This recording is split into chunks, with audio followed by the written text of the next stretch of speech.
12. Na minha versão está escrito assim: então vieram os discípulos, levaram o corpo e o sepultaram. Depois foram e anunciaram a Jesus. Versículo de número 13. Jesus, ouvindo isso, retirou-se dali para um lugar deserto à parte. Sabendo as multidões, vieram da cidade, seguindo-o por terra. Versículo de número 22. Logo a seguir, compeliu Jesus os discípulos a embarcar e passar adiante dele para o outro lado, enquanto ele despedia as multidões. Versículo de número 25 e 26. Na quarta vigília da noite, foi Jesus ter com eles, andando por sobre o mar. E os discípulos, ao verem-no andando por sobre as águas, ficaram aterrados e exclamaram: é um fantasma! E de medo gritaram. Amém? Eu creio que todos nós, tanto que nós, os que estamos aqui, quanto os que estão em casa, concordamos em uma coisa: nós estamos vivendo tempos difíceis. Nós estamos vivendo um período muito difícil. E quando eu digo que nós estamos vivendo um período difícil, eu não digo que nós estamos passando somente por dificuldades individuais, mas eu digo que há um mal, que todos nós sabemos, que é o Covid, que assola toda a terra. Não é algo que afeta o Brasil, ou afeta a Capivari, ou afeta o estado de São Paulo, mas é algo que tem afetado o mundo inteiro. E eu tenho observado que esse vírus, a pandemia, muito mais do que as mortes que nós temos visto todos os dias na televisão e nos jornais, o grande estrago que esse vírus tem causado é aquilo que ele causa, aquele caos que ele cria dentro das pessoas. Eu lembro que esses dias eu estava no serviço e eu estava conversando com um amigo meu, e ele perguntou para mim se eu estava bem, como que eu estava, e eu falei para ele: olha, eu estou bem, eu só não estou sentindo gosto nem cheiro das coisas. Eu lembro que ele deu um pulo, Misha, mas ele deu um pulo desesperado. Ele estava tão assustado, mas tão assustado, que eu falei para ele: calma, eu estou só brincando com você, eu não estou doente, eu não estou sentindo nada, eu estou em paz. Daí eu lembro que ele encostou na máquina onde ele trabalha, ele falou: nossa, Mateus, não brinca mais com isso, pelo amor de Deus, que eu estou muito assustado. E observando não só ele, mas só que as pessoas, o ambiente, o mundo, como o mundo tem ficado, eu tenho percebido que o vírus tem causado um caos, não só na nossa saúde, no sentido físico, só que ele tem nos afetado por dentro também. Esse vírus tem nos matado aos poucos por dentro, muito mais do que o número de mortos ou de pessoas que estão contagiadas pelo vírus. Esse vírus tem causado algo dentro de nós que tem gerado um caos muito grande em nossos corações nos tempos de hoje, a ponto da gente não conseguir mais viver em paz, não conseguir ter paz no trabalho, não ter paz em casa, não ter paz em lugar nenhum, no mercado, na igreja, ou em qualquer lugar que a gente vá. Por quê? Porque a gente não sabe se a pessoa que está do nosso lado está infectada ou não, a gente não sabe se a gente pode contrair isso ou não, a gente não sabe quando isso pode nos afetar, e esse vírus tem causado um caos tão grande, que tem nos atingido do lado de dentro de tal forma, que tem nos tirado o prazer de viver. Ele tem tirado o prazer de nós de viver. Quando eu olho para essa situação, eu lembro do salmista, no Salmo de número 42. O Salmo de número 42 é muito conhecido pela expressão que o salmista tem, um dos seus versos mais famosos, que é: porque te abates minha alma, porque te perturbas dentro de mim, espere em Deus, pois ainda o louvarei. E a gente tem o costume de ler e entender esse salmo como um cântico de júbilo. Por quê? Porque a gente vai louvar a Deus em meio às dificuldades. Só que quando eu parei para observar o salmo, eu percebi que não era muito bem isso que o salmista estava querendo expressar. O que o salmista estava demonstrando é que havia um grito de desespero dentro do coração dele. Porque se você observar o salmo, ele diz que assim como as corças anseiam pelas águas, a minha alma tem sede de ti. Ele tem desejo de Deus. Ele diz: eu me lembro de quando eu ia em peregrinação à casa do meu Deus, multidão em festa. Eu ia na frente do povo, eu os guiava para o santuário do meu Deus, o Altíssimo. Ele se lembra dos momentos bons da vida dele. E depois ele fala: mas hoje, os meus inimigos olham para mim e me dizem: aonde está o seu Deus agora? Cadê o seu Deus? Aonde está o seu Deus? E isso gera um caos dentro dele, a ponto dele olhar para si e dizer: por que te abates minha alma? E por que você se preocupa dentro de mim? Embora ele tenha consciência de que esperar em Deus vai resolver a situação, a alma dele não reage da forma que ele queria que ela reagisse. Embora ele saiba que é só esperar em Deus que a situação vai mudar, ainda assim a alma dele permitiu que o caos que acontece do lado de fora invadisse o coração dele do lado de dentro, a ponto dele não conseguir viver em paz, a ponto dele olhar para a situação e dizer: olha, eu sei como fazer para ir buscar Deus, eu tenho recordações de quando Deus era comigo, eu sei que Deus é a meu favor, eu sei que se eu esperar em Deus Ele pode agir, mas só que a minha alma não responde igual. Eu quero que a minha alma responda no sentido de: eu entendo, as coisas vão melhorar, mas só que a minha alma não responde igual. Embora eu tenha consciência de que Deus ainda habita no santuário do Deus Altíssimo, embora eu saiba que esperando em Deus eu posso louvar, porque Ele vai vir ao meu socorro, e mesmo tendo inimigos em volta, o meu soldado, nosso Deus, Ele acampa ao redor daqueles que o amam, a minha alma não responde igual. Ela não responde igual o que eu sei. Embora eu saiba que as coisas vão melhorar, embora eu saiba que o vírus vai acabar daqui a pouco, embora eu saiba que logo o nosso Cristo vai voltar e vai nos levar para lá, tem um caos que foi gerado dentro de mim, por causa da situação que aconteceu em volta. Ele permitiu que o mal que estava ao redor invadisse o seu coração e afetasse ele para o lado de dentro. Quando eu olho o texto de Mateus 14, eu entendo isso. É exatamente isso que está acontecendo aqui. E resumidamente eu vou explicar para vocês o que acontece nessa história, e eu já entro na mensagem. Jesus começa a pregar, ele começa o seu ministério na terra. Pouco antes dele iniciar seu período de pregação, ele tem que ser batizado por um homem conhecido como João Batista. João Batista foi um grande profeta que veio e anunciou o caminho, que era Jesus. A pregação de João era simples e objetiva: arrependei-vos, porque é chegado o reino dos céus. A única coisa que João veio para pregar é que Jesus estava vindo, que a qualquer momento ele ia chegar, e que o caminho estava sendo aberto e que o povo precisava se arrepender e voltar a Deus. Jesus se batiza, começa a ministrar, e o ministério de Jesus cresce tanto, mas tanto, a ponto dos discípulos e algumas pessoas chegarem a João Batista e dizer: olha, aquele homem que você batizou está tendo mais fama que você, o ministério dele está crescendo, enquanto isso o seu diminui. E eu amo a expressão que João Batista usa, porque João Batista mostra que ele tem consciência daquilo que ele veio fazer. Ele, olhando para essa situação, ele diz: eu não me importo com isso, para mim importa que ele cresça e que eu diminua cada vez mais. João Batista olha para aquela situação e fala: meu trabalho era abrir espaço para ele, então se o ministério dele está crescendo, que cresça.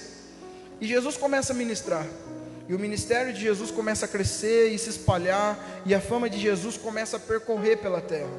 Em contrapartida, João Batista é preso, é levado para a prisão.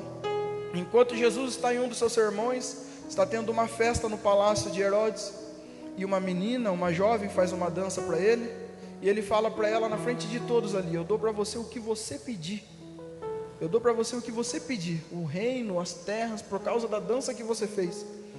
E ela, não sabendo o que pedir, vai até sua mãe não gostava de João Batista e sabia que João Batista estava preso, e o pedido dela é o seguinte: peça a cabeça de João. Ela vai e fala: eu quero a cabeça de João Batista. Ele arranca a cabeça de João, entrega a cabeça a ela, entrega os corpos aos discípulos, e eles vão até Jesus, levar o corpo de João. Eles vão até Jesus, anunciar o que tinha acontecido. João Batista morreu. Gente, nós precisamos entender aqui o seguinte: João Batista para Jesus não era um profeta que só veio abrir o caminho e só isso. A declaração de Jesus sobre João Batista é que ele era mais do que um profeta. Dentre todos os nascidos de mulher, não tinha ninguém maior do que ele. E mais do que isso, eles tinham uma ligação sanguínea, eles eram primos. Então eu entendo que a perca de João Batista pode ter afetado Jesus, emocionalmente falando, porque nós precisamos entender que, embora Jesus seja Deus, ele era homem também. Ele era tão homem que quando Lázaro morre, ele chora. Ele era tão homem que quando ele está no Getsêmani, o seu lado humano diz: Deus, se possível for, afasta de mim esse cálice, mas se não for, que seja feita a sua vontade. Ele tinha sentimentos, ele carregava esse lado humano dentro dele. E o texto diz que quando ele recebe essa notícia, ele resolve ir para um lugar deserto junto com os discípulos. Ele para de pregar, de ministrar, e ele vai para um lugar deserto junto com os discípulos. As multidões, sabendo o que estava acontecendo, vão na direção da onde Jesus estava indo. E quando Jesus está chegando naquele lugar, a multidão já está reunida, esperando para ouvir um sermão, esperando para ouvir uma palavra ou algo que Jesus viesse manifestar na vida deles. Gente, no lugar de Jesus, sabe o que eu faria? Eu olharia e diria: eu acabei de perder um primo, eu acabei de perder alguém importante para mim, me deem pelo menos esse dia em paz, e depois eu começo a exercer o meu ministério de novo, depois eu começo a fazer as coisas de novo, depois eu começo a trabalhar de novo. Mas Jesus nos dá uma aula aqui, porque Jesus olha para aquela multidão e o texto diz que o seu coração se compadece deles. Então Jesus começa a ministrar, e ele prega a tarde inteira, e muito mais do que isso, ele entende que a multidão tem fome, porque faz dias que aquele povo está seguindo ele. Então ele pergunta o que eles têm, e eles dizem: olha, nós temos só alguns pães e alguns peixes, o que a gente pode fazer? Jesus diz: entrega para mim esses pães e os peixes. Ele abençoa aquilo, multiplica e divide entre toda aquela multidão. Jesus nesse texto nos ensina que independente da dor ou da situação que nós estamos vivendo, nós precisamos entender que o propósito que Deus colocou na nossa vida é muito maior do que os momentos de perca, de luto, de dor ou de aflição. Eu não sei o que você tem vivido, o que você tem passado, o que tem acontecido no seu lar nesses dias de pandemia, mas eu gostaria de declarar uma palavra sobre a sua vida nessa noite. O seu propósito é maior do que a sua dor, o seu propósito é maior do que o sofrimento, do que qualquer coisa que você esteja vivendo. Você precisa entender uma coisa, que independente daquilo que você passe, aquele que vive o propósito no meio da dor, logo após recebe o momento de multiplicação. Eu não sei para quem é, mas Deus está dizendo: permanece firme no propósito, que logo depois vai ter multiplicação. Mas agora não tem nada. Deus está dizendo: fique em paz, a multiplicação vai chegar na sua casa, ela vai chegar na sua família, ela vai chegar no seu ministério. Só fica tranquilo e permanece no propósito. O texto diz que depois que Jesus multiplica os pães, ele diz aos discípulos: nós vamos ir para outra margem. O texto de Mateus não diz, mas o texto de João diz. Eles deixam um barco para Jesus na beira da praia. Jesus os expulsa, que é isso que dá a entender pela palavra que é usada aqui. A tradução dá a entender que Jesus obrigou eles a entrar no barco, que eles não queriam, mas Jesus obrigou eles a entrar no barco para ele despedir as multidões. E eles vão para o meio do mar. E Jesus fica se despedindo das multidões. O que a gente precisa entender aqui nesse texto é que os discípulos aqui, nesse momento, não tinham a concepção de que Jesus era Deus. Eles só entendem que Jesus é Deus após Jesus andar sobre as águas. Para eles, por enquanto, Jesus era um homem, que era um grande profeta, que estava ministrando na terra, estava tendo sucesso e talvez causaria uma revolução política em Jerusalém. É essa visão que os discípulos tinham de Jesus. Entendendo isso, nós precisamos ver que lá na frente há uma grande tempestade, e os discípulos ficam perdidos nessa tempestade, a ponto de que todos os marinheiros estão no barco, e eles não sabem mais o que fazer. Eles não conseguem controlar o barco, eles não têm mais controle da embarcação, eles perdem o controle e o rumo da embarcação. Entendendo isso, nós precisamos entender que eles viam Jesus como um homem que só trabalhou como um carpinteiro toda a sua vida. Então é um carpinteiro com um barco, indo em direção a eles no meio da tempestade, porque era isso que eles esperavam. Na cabeça dos discípulos, Jesus provavelmente já tinha morrido. Por isso que quando Jesus aparece, eles dão um grito: é o fantasma. Por quê? Porque eles entendem que acabou. Jesus morreu no meio dessa tempestade, não tem mais o que fazer. Olha só, era só um carpinteiro, ele pegou o barco, ele tentou vir, porque ele disse que ia vir após nós, e ele não chegou até agora. Mas o que os discípulos não sabiam, é o que Jesus estava fazendo, enquanto eles estavam no meio da tempestade. Eu gostaria de falar sobre isso nessa noite, eu gostaria de dar esperança para você no meio da tempestade.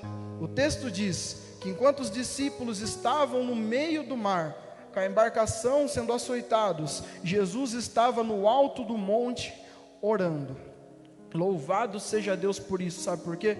Porque a Bíblia diz que algumas vezes nós não sabemos como orar, mas não sabemos orar direito, e por isso o Espírito Santo vem e interpreta as nossas orações e leva até o Pai. O que Jesus estava fazendo pelos discípulos é o que o Espírito Santo faz por nós hoje. Ele estava clamando em favor dos discípulos, e louvado seja Deus por isso. Sabe por quê? Porque nós temos um Deus que em meio ao caos intercede por nós, que Ele olha para nós, Ele vê o nosso clamor, Ele vê que nós não sabemos como clamar, e em meio a esse caos que nós estamos vivendo, Ele vai até Deus e interpreta as nossas orações. Louvado seja Deus. Sabe por quê? Porque algumas vezes eu orei falando para Deus que eu queria desistir, e o Espírito Santo foi lá e disse: Ele não quer desistir não, Ele quer força, mas só que Ele não sabe falar direito, então dá força para Ele. Louvado seja Deus. Sabe por quê? Porque algumas vezes você quis desistir, você orou e falou: Deus, eu vou jogar a toalha, e o Espírito Santo lá de cima falava: não é isso não, ela está falando o que quer força, Ele está falando o que quer fé, Ele está falando que precisa de ajuda do alto. Ajuda ele, Deus, ajuda ela, Deus. Louvado seja Deus por isso, porque o nosso Deus intercede a nosso favor. Muito mais do que isso, o texto diz que Jesus, depois da sua oração, em João o texto diz que Jesus os vê no meio da tempestade. Eu não sei se você de casa já dirigiu no meio de tempestade, mas eu já dirigi. Eu tive o desprivilégio de dirigir no meio de uma tempestade. E eu lembro que eu estava com a minha noiva, a gente estava indo para a igreja, estava chovendo muito, a ponto de as pessoas estarem falando que estava caindo árvore na pista. Eu falei para ela: vamos ter que parar o carro, não tem o que fazer. A gente não pode continuar dirigindo, porque a gente não está enxergando um palmo na nossa frente. Se vier algum carro desgovernado, vai bater na gente, já era. Se vier alguém de trás, vai bater também. Então a gente vai encostar e parar o carro. Eu lembro que a gente parou, porque a gente não conseguia enxergar um palmo na nossa frente. Só que o texto diz que Jesus os via no meio da tempestade. Glória a Deus por isso. Sabe por quê? Porque algumas vezes a gente olha para a situação e a gente diz: Deus não está comigo, Deus não está olhando, Deus não sabe o que está acontecendo, Deus não se importa comigo. Mas eu gostaria de dizer nessa noite: você não escapa do olhar de Jesus. Embora você esteja nas mais densas trevas, você não escapa do olhar de Deus. Louvado seja Deus por isso. Sabe por quê? Porque quando João vai descrever o nosso Cristo, ele diz que ele tem olhos como chama de fogo. Sabe o que quer dizer? Que mesmo em meio às densas trevas, o olhar do nosso Deus ainda é luz em meio à escuridão. Eu não sei o que você tem passado, o que você tem vivido, mas Deus manda dizer para você nessa noite: eu te vejo no meio do caos, eu te vejo no meio da tempestade, eu te vejo no meio dos problemas, eu te vejo no meio das suas crises, eu te vejo no meio das situações que você diz que eu não me importo. Eu ainda te vejo no meio da situação que você tem vivido. Aleluias. Partindo para o encerramento da mensagem, o texto diz que Jesus desce e vem andando por sobre as águas, chega até eles, e a fala deles ali, a conversa deles é a seguinte: é um fantasma, porque Jesus morreu para eles, e ele tinha que vir de barco. Se não veio de barco e veio andando, é um fantasma, porque Jesus não tinha esse poder, ele era só um profeta. É um fantasma. Mas no meio de tudo aquilo, Pedro se levanta e diz: se és tu, Senhor, manda-me ir ter contigo por sobre as águas. O que nós estamos vivendo é exatamente isso que esse texto descreve. Eu lembro que quando Deus me deu essa mensagem, eu falava: Deus, eu preciso de um final para ela, eu não sei como essa mensagem vai terminar. E Deus falou para mim: lê de novo o texto que você vai entender. Quando eu olhei para o texto, eu enxerguei exatamente aquilo que nós estamos vivendo.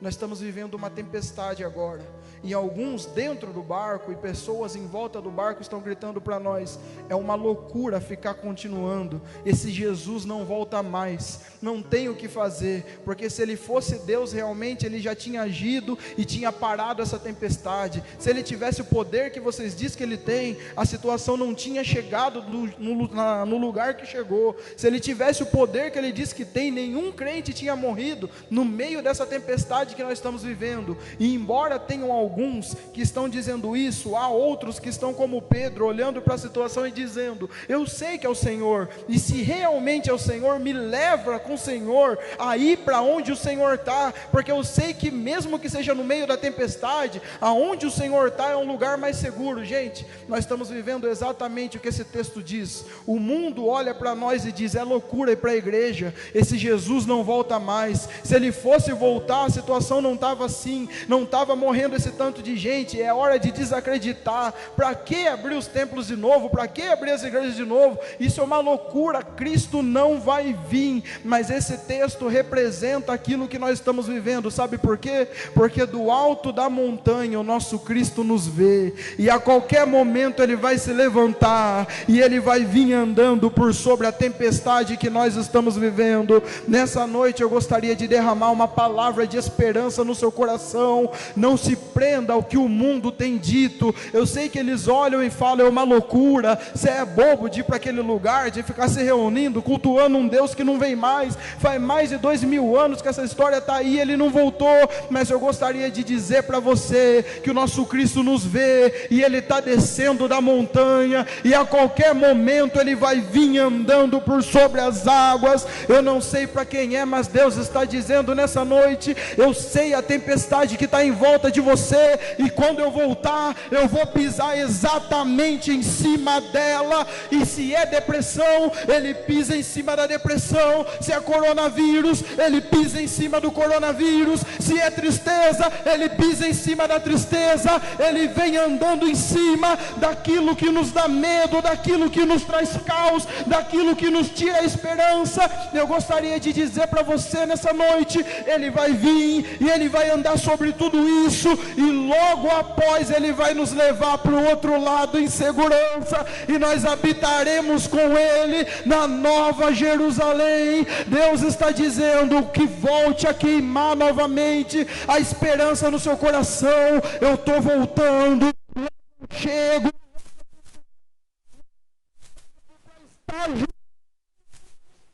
aleluias. Ele vem, exatamente como esse texto descreve. E aqui eu paro a minha mensagem. Talvez você não esteja tão preocupado com o coronavírus, mas tem uma tempestade individual no seu coração, algo que te afeta. Quando ele vir, ele irá limpar do seu olho toda lágrima. Mantenha a esperança no seu coração, porque ele vai vir andando por sobre as águas. Independentemente do que você esteja passando, vivendo, a situação que você esteja, esse Cristo vai vir, e ele vai nos levar para um lugar melhor, que é a Nova Jerusalém, a Canaã celestial. E lá não vai ter choro, não vai ter coronavírus, não vai ter lágrima, não vai ter tristeza, e nós só vamos cantar e glorificar de alegria, porque nós tivemos e mantivemos essa esperança no nosso coração. O nosso Cristo vem, ele vem. Eu posso fazer uma oração? Eu gostaria de convidar você que está aí em casa, vocês que estão aqui comigo. Nós vamos orar nessa noite. Qual que vai ser o intuito dessa oração? Deus, acende de novo essa esperança no meu peito. Deus não me mandou pregar essa mensagem à toa. Eu sei que tem pessoas aí em casa que já estavam perdendo a esperança, estavam desacreditando, estavam olhando e dizendo: esse Jesus não volta mesmo, não tem mais por que eu acreditar que ele vai vir. Mas nessa noite eu gostaria de convidar você a orar comigo. Vamos pedir para que essa chama volte a queimar no nosso peito de novo. Vamos orar aqui. Pai, em nome de Jesus nós oramos, Senhor. Eu não sei qual é a situação das pessoas que estão em casa, Pai. Eu não sei pelo que eles passam, mas eu conheço um Cristo, Deus, que sabe e pode todas as coisas, Pai. Em nome de Jesus nós pedimos ao Senhor: venha reacender novamente essa esperança em nosso coração, Pai. Como igreja